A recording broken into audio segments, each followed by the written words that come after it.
Peace Corps volunteers today continue to do some of the most difficult and rewarding work in the entire world. They live in villages, oftentimes with no running water or no electricity.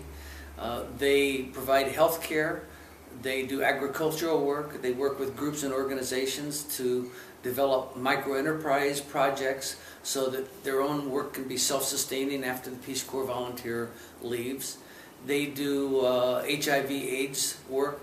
They teach teachers to teach, to build educational training programs in countries where more and more children are coming to school for the first time in their lives. So the work of volunteers is both rewarding and amazing. Unfortunately, however, what has happened is that the Peace Corps itself has become more stodgy, more bureaucratized in Washington. So that when I was a country director, for example, in Uganda, I wanted to place volunteers in northern Uganda when the so-called Lord's Resistance Army was being driven out of the country after holding people almost as captives for 20 years, raping girls, having boys disembowel their parents in order to be soldiers in the LRA.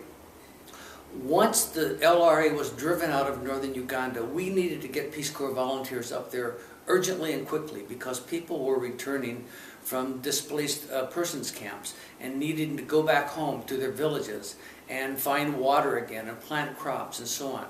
When I went to Peace Corps and told them of the urgent need and that I wanted to place 12 volunteers up there, they told me that I could not do it, that I had missed the deadline and I had to wait another year and a half in order to put volunteers up there. That would not have happened in the early days of the Peace Corps.